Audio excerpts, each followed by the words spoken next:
promoting dialogue. It's midday in Dakar, 1 o'clock in Lagos. Good afternoon and many thanks for staying tuned to West Africa Democracy Radio, broadcasting on 94.9 FM and worldwide on wadr.org. Welcome to Newslink. Here are the top stories. Nigeria's President Tinubu reveals the prosecution of over 100 individuals connected to terrorism financing over the past 2 years. And a lot of nations of the world where they put Nigeria on some terror list or they have travel advisory against traveling to Nigeria. These are the kind of information that we need to put out there for people to know that the government is doing all they can and that they're doing their very best. President Mahama of Ghana charges his appointees to declare their assets or risks being dealt with by anti-corruption institutions. The anti-corruption institutions will be empowered to investigate and deal with any appointee who falls foul of the law. I expect all of you to begin the process of declaring your assets. In Guinea, top executives of the central bank face prosecution over diversion of 4 tons of gold. And in Senegal, reactions trail plans to halt onion imports starting next Saturday. Please stay tuned for details of these stories and more. Here is Imo Edit with Newslink.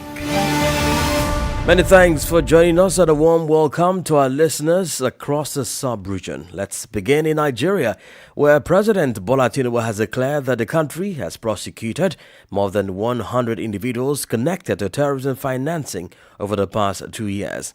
The prosecution is part of the nation's ongoing campaign against financial crimes and the funding of terrorist organizations like Boko Haram and Islamic State West Africa Province OSIWA.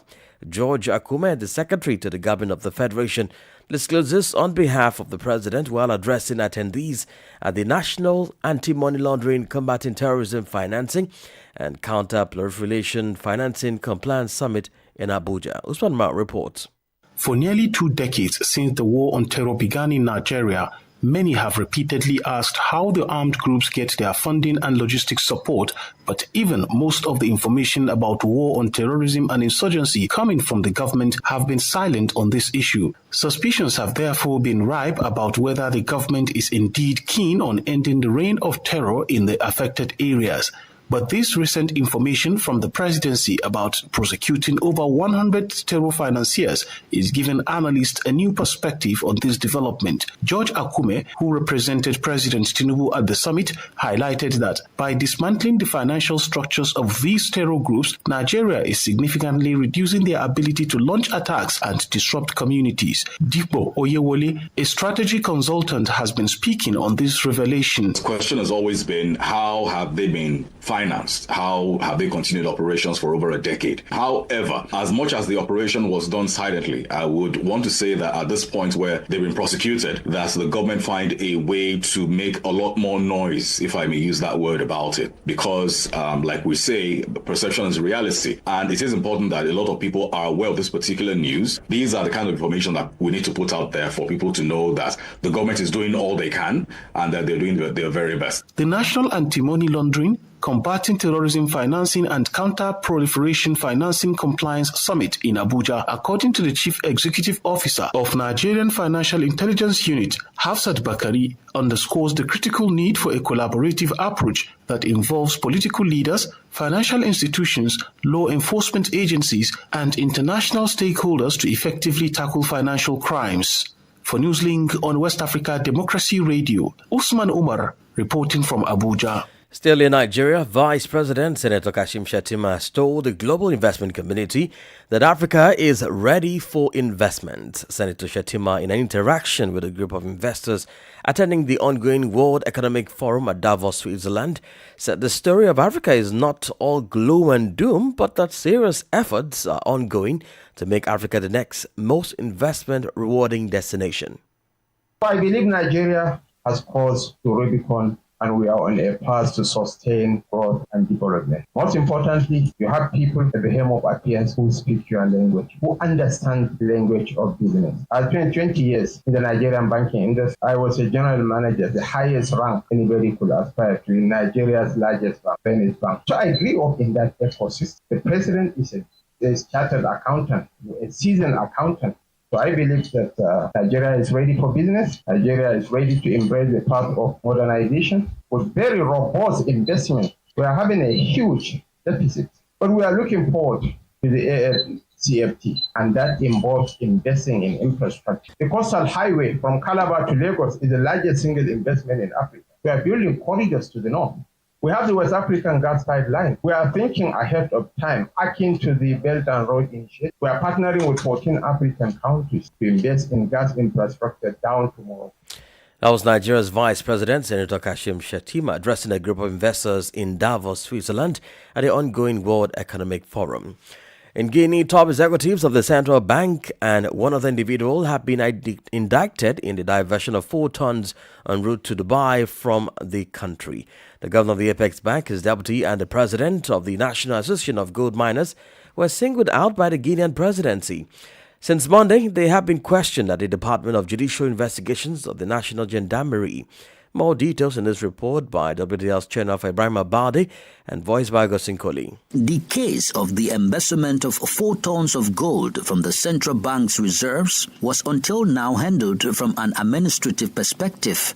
It was only this Monday that the Judicial Investigations Department of the National Gendarmerie took charge of the case. The governor of the central bank, the first vice governor, and the president of the Guinean Gold Miners Union were summoned by the investigators. On Tuesday evening, they were placed in police custody at the National Gendarmerie headquarters pending the end of the investigations. On Wednesday, according to several sources, the governor of the central bank, who still claims his innocence in this case, began a hunger strike to demonstrate his discontent with his prolonged detention within the General Investigations Directorate of the National Gendarmerie. He has stopped eating for 3 days now. The special prosecutor of the Court for the Repression of Economic and Financial Crimes is to receive the investigators' report this Thursday. The accused will be informed of their fate. This case comes after the one linked to the embezzlement of 700 billion Guinean francs at the Customs Department, the embezzlement at the Tax Department involving approximately 1 billion Guinean francs, and recently at the Guinean Publicity Office involving more than 70 billion Guinean francs. In a decree read on national television on Wednesday, the transitional president dismissed the Director General of Build Heritage and his deputy for embezzlement of more than 600 billion Guinean francs. Channel Ibrahim Abadi in Conakry found the report and voiced by Gosinkoli. More stories coming up on West Africa Democracy Radio. Newslink continues. Let's cross over now to Ghana, where President John Mahama has directed all his appointees to declare their assets, emphasizing its role in curbing corruption. Speaking at the swearing-in ceremony for his first 6 newly appointed ministers at the Jubilee House on Wednesday, the president outlined his expectations for integrity and fairness in public service, while urging the ministers to serve with humility and respect for the Ghanaian people. From Accra, WDL's correspondent Nadi Dietite report. Speaking during the swearing-in of the first 6 ministers at the Jubilee House on Wednesday, January 22, the president stressed the importance of the appointees declaring their assets in fostering trust in the government. The anti-corruption institutions will be empowered to investigate and deal with any appointee who falls foul of the law. I expect all of you to begin the process of declaring your assets. The Chief of Staff will announce the cut-off date by which time all eligible appointees should have deposited their assets declaration forms with the Auditor General. Under Article 2861 of Ghana's 1992 Constitution and the Public Office Holders Declaration of Assets and Disqualification Act 1998 Act 550, public office holders are required to submit written declarations of all assets owned or liabilities owed, either directly or indirectly, to the Auditor General. Additionally, it mandates such declarations at the end of every 4 years and at the conclusion of the term of office. President Mahama highlighted that complying with the law is essential for curbing corruption and ensuring that public officials uphold the highest standard of integrity. He cautioned that it cannot be business as usual in his administration and called on the ministers to conduct their affairs with fairness and openness. It is quite clear that so much needs to be done in so short a time, and I assure assure the people of Ghana that this government will rise to the challenge and will reset our country. As I pointed out during my inaugural speech, Ghanaians have, through their votes, declared their intention to demand the highest standards of governance, and we cannot afford to fail them. This naturally puts a burden of responsibility on us, which we must prove equal to. He further urged the newly sworn-in ministers to serve with humility and respect, stressing that his government will not tolerate arrogance or disrespect towards Ghanaians. For WADR, Nadiri Teti, Accra. And now to some news from the Sahel. The Confederation of Sahel States, which includes Mali, Niger, and Burkina Faso, is considering several development projects. A ministerial meeting was recently held in Bamako to establish a roadmap for the implementation of the planned projects. Several ministers from the three countries met in mid-January. Abdullah Hassan report. It was on Wednesday at the Council of Ministers of the Malian government that the conclusions of the ministerial meeting were unveiled. Burkina Faso, Mali and Niger want to accelerate development in their common space. The three countries are considering the creation of a regional investment bank. They also want to introduce a federal levy on imports from outside the EU to finance several infrastructure projects. The Confederation of Sahel States is considering the construction of a 1,446-kilometer-long Niamey-Bamako highway. In addition to this project, the three countries have also drawn up a roadmap for railway development. The agricultural aspect was also at the center of the discussions. Bamako, Niamey and Ouagadougou are working on a development plan for 2 million hectares for plant and animal production. Mobility and access to basic products are not left out. The three countries of the Central Sahel are developing a project to create a federal airline and establish a purchasing center for basic necessities. The ministerial meeting of the Confederation of Sahel States was held on January 16 in Bamako. It brought together several ministers from the three countries. Abdullah Hassan filed that report. Also in Mali, nearly 5 million people need urgent humanitarian assistance in 2025. This was stated in a report by the United Nations Office for the Coordination of Humanitarian Affairs, OCHA. The Malian government has launched a response plan worth $771.3 million, or nearly 490 billion CFA francs. Here is a report by our correspondent in Bamako, Ali Cham, and voiced by Christopher Ticho.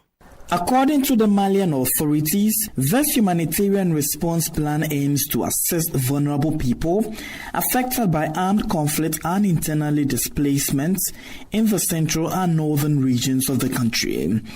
These people are in urgent need of humanitarian assistance, including basic social services. Colonel Asabadia Toure, Minister of Health and Social Development.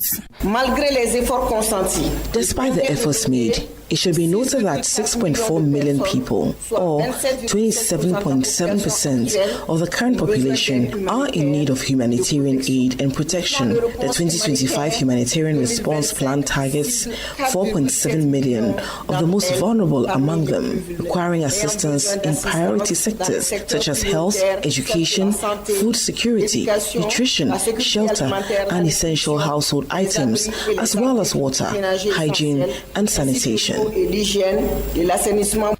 To address this alarming humanitarian situation, the states of Mali and its international partners plan to mobilize more than $771.13, or nearly 490 billion CFA francs.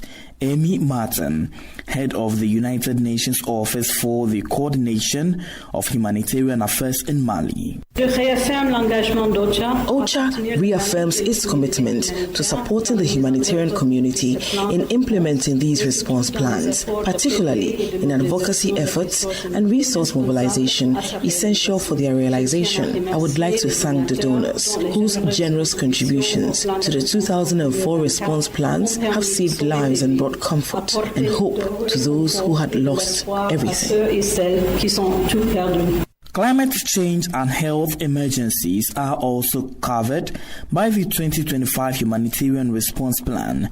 Women, children, and displaced persons are among the groups most affected. Aluchami in Bamako filed that report and voiced by Christopher Aticho. You're listening to Newslink on West Africa Democracy Radio, broadcasting on 94.9 FM, Dakar, Senegal. Here is a reminder of our top stories. Nigeria's President Tinubu reveals the prosecution of over 100 individuals connected to terrorism financing over the past 2 years. President Mahama of Ghana charges his appointees to declare their assets or risk being dealt with by anti-corruption institutions. In Guinea, top executives of the central bank face prosecution over the diversion of 4 tons of gold. Still ahead in the news, in Senegal, reaction is trailing plans to halt onion imports starting next Saturday. We do have a press review, a guest interview, and sports news. Please stay with us. West Africa Democracy Radio. It's you speaking. Well, don't forget you can listen to us live on wadr.org and join a live streaming on YouTube and Facebook. Here in Senegal, onion imports will cease work starting next Saturday. This decision was made by the Market Regulation Agency, ARM. In a statement, ARM expressed its intention to support local production and ensure proper market regulation, especially with the upcoming onion marketing campaign starting in February. This decision has been well received by the Senegalese Onion Interprofessional Association, which anticipates a successful campaign despite the associated costs. Let's honor the subject more with Mali Gay, the Secretary General of the Onion Interprofessional Association in the Dakar section, located in the Saint Louis region in northern Senegal. He spoke to Mustafa Jakete. We have planted a lot and the climate is currently favorable. However, with the changing conditions, we cannot be certain. Everything is okay for now, and we really hope to have a very successful campaign because the climate is favorable, the producers have already planted, and the crops are starting to develop. We are optimistic about having a good campaign for now. How are you organizing to ensure that the market is well supplied? There are often difficulties concerning prices. Every year, under the direction of the IRM, the state organizes a campaign launch day. On this day, we try to set the prices. The base price is the minimum. However, it is very difficult to maintain these prices because, as I said, it is the law of the market. If there is a lot of production, prices tend to drop. Nevertheless, the state will take all necessary measures to ensure that prices are respected. Additionally, we are involved in the supply chain and collection points. We have a system in place to ensure price compliance. If this is done, we can ensure that the commercialization proceeds smoothly.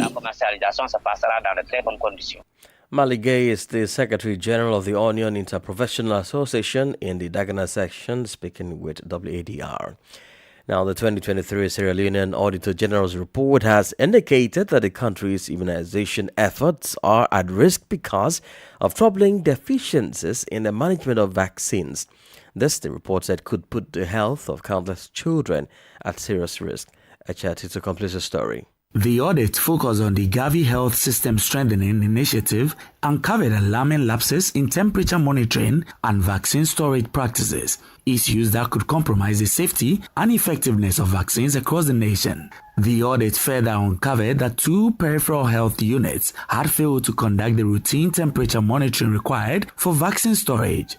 For instance, at the Needy Community Health Center at Bo, temperature logs from September 2023 showed significant fluctuations outside the optimal range of +2 to +8 degrees Celsius. Such variations, the report said, can render vaccines ineffective, threatening the well-being of those depending on them for protection against deadly diseases. But the concerns didn't stop there. At another health center, the report indicated that the situation was even more dire. 2 operational vaccine refrigerators were found to be dangerously overcrowded, leaving no room for proper air circulation, a critical factor in maintaining stable temperatures. To make matters worse, 2 additional refrigerators, already in disrepair, had yet to be replaced, exacerbating the storage issues.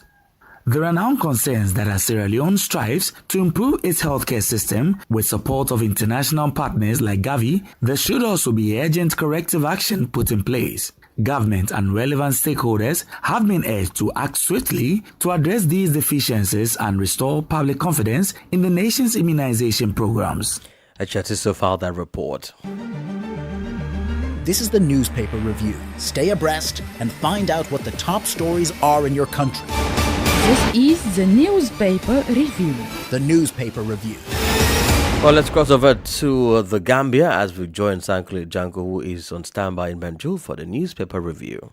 Hello there and welcome to this edition of the Press Review coming to you from Banjul, the Gambia. Let's begin with the Standard newspaper, and the lead story on the Standard newspaper reads, Armed Robbers Strike Access Bank. That is the lead story on the Standard newspaper. Please rescind withdrawal of magistrate Odleys. That's another story. Recently, the Police High Command has actually withdrawn Odleys from magistrates. But following a statement written by the Gambia Bar Association, police has rescinded their decision on that. Kumbasinyan demands to be moved from convict wing to remand. NPP, that is National People's Party, outlines accomplishments, future goals. That is another story. Family thanks Barrow for national tribute to Kalilu Singh Ateng. Gambia High School class of 1980 donates furniture to Alma Mater. Fire raises compound in Bakau, New Town. Let's move on to the Fourier newspaper. And the lead story on the Fourier newspaper reads, Farmers in the Fournies now receive cash at Seco's. Seco's are paying centers where farmers take their produce and to be paid for what they sold. And recently it was reported by the Fourier newspaper that some of these Secos have no money to pay the farmers. But according to their today's publication, farmers in these regions have actually now received cash at this particular Secos. Information Commission reminder to public institutions of their obligation under Access to Information Act 2021. FPAC task NAO to verify retirement of unpaid funds. 880 Gambian migrants missing in shipwreck in 2024. I'm afraid these are the major stories making headlines on Gambian dailies. And it's back to you in the studio. Many thanks, Uncle Janko there in Banjul. Politics, analysis on major news, social matters, and all. This is a guest. Well, in this segment, we take you back to Nigeria, where authorities say the country has prosecuted more than 100 individuals connected to terrorism financing over the past 2 years. The prosecution is part of the nation's ongoing campaign against financial crimes and the funding of terrorist organizations like Boko Haram and Islamic State West Africa Province OSIWA. Well, to further look at this issue is strategy consultant Dikbo Oyewale. Well, I would say that it is excellent news. This is something we've always advocated for a couple of years now, because the question has always been, how have they been financed? How have they continued operations for over a decade? And this is wonderful news. It's a step in the right direction. However, as much as the operation was done silently, I would want to say that at this point where they've been prosecuted, that the government find a way to make a lot more noise, if I may use that word, about it. Because, like we say, perception is reality. And it is important that a lot of people are aware of this particular news, because what we have with a lot of people and a lot of nations of the world where they put Nigeria on some terror list, or they have travel advisory against traveling to Nigeria. These are the kind of information that we need to put out there for people to know that the government is doing all they can and that they're doing their very best. So at this point where convictions have been secured, I would expect that their names be released. So even if it is done in tranches, so that, strategically doing it for PR reasons right now. So we have 100 names, and if you're releasing 10 names per week, so that tells you how many weeks they can stretch out this particular news to send a signal to those, not just in the international community, but also for Nigerians within our borders and outside our borders, to let us know that our government is doing their very best to ensure that this issue of terror is being dealt with, and it's being done so decisively. Well, there is a trust deficit between the Nigerian government and the population. Do you think at any point this will revive the trust, even if the government makes noise about this feat?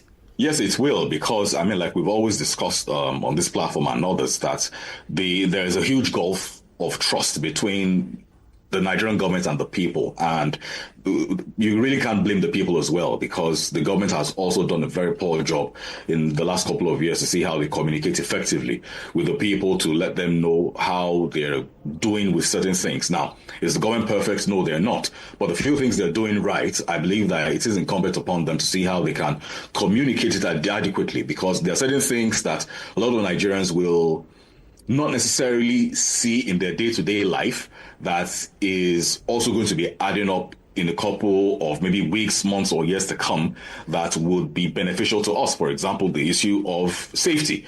So when we're able to deal with issues around insecurity, then we know that the government is doing very well. And if you do not say it as often as possible, if you do not communicate it effectively, then everybody just assumes that the government is not doing anything about it and they're just being lackadaisical. But why is the Nigerian government not releasing the list of these financiers? Well, I wouldn't understand why they're not releasing the names. And you cannot say that you do not know their names if they've been prosecuted, okay? Because how a prosecution works is you call a person, either they are alleged to have committed a crime, charge them to a court of law, and you do that with their government name. So even if it's an issue of cyber stalking and all of that, and then you have the person's social media handle, you still have to go with their government name when they're filing a case against them in the court of law. So you cannot say that you do not know their names, or else how were you able to actually secure the convictions that you're saying that you've secured, or the prosecutions, as the case may be. So for me, I would say that it is important that they name them. And the reason why they're not doing it, I think it's something that we also need to hear from the side of the government. Again, goes back to effective communication, why it's important for them to withhold those names from Nigerians and from the rest of the world. And for a country like Nigeria, where somehow this issue of the terrorists, the Boko Haram, ISWAP, has unfortunately and inadvertently become part of our national identity that we're also trying to see how we can scrub off, I would say that it's important that we put our best foot out there. Depo Yowale is a strategy consultant.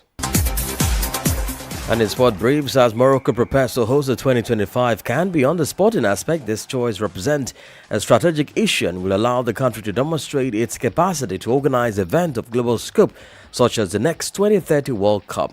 As the world of Africa eagerly awaits the next Africa Cup of Nations in 2025, Morocco is preparing to host this major continental football event with a stated ambition to establish new standards for the organization of sports competitions on the continent. In a statement, the governing body praised Morocco's solid track record in hosting major sporting events, including the African Nations Championship in 2018, the Women's Africa Cup of Nations in 2022, and most recently, the FIFA Club World Cup in 2023. In tennis, two-time defending champion Aryna Sabalenka suffered a scare before reaching the Australian Open semi-finals on Tuesday and a date with the Coco Gauff conqueror Paula Badosa. Later, Novak Djokovic and Carlos Alcaraz face off in a quarter-final duel for the ages in Melbourne, with world number 2 Alexander Zverev waiting the winner. The Belarusian kept that dream alive but had to battle for it in it, beating Russian 27th seed Anastasia Pavlyuchenkova 6-2 to 6-6-3. And we've come to the end of this edition of Newslink on West Africa Democracy Radio, broadcasting from Dakar, Senegal. Thank you for listening, and many thanks to Mustafa Sek and Umu Janiogo for the technical support. Do connect with us on all of our social media platforms, X, formerly Twitter, Instagram at WDL News, and Facebook West Africa Democracy Radio English Service. Up next is our flagship environment program, Enviroscope. I am Imo Edit. Good afternoon. And many thanks to you for listening to Newslink via Hot 104.3 FM, Newmi FM 94.0, Hilltop Radio 104.7 FM, and Veritas Radio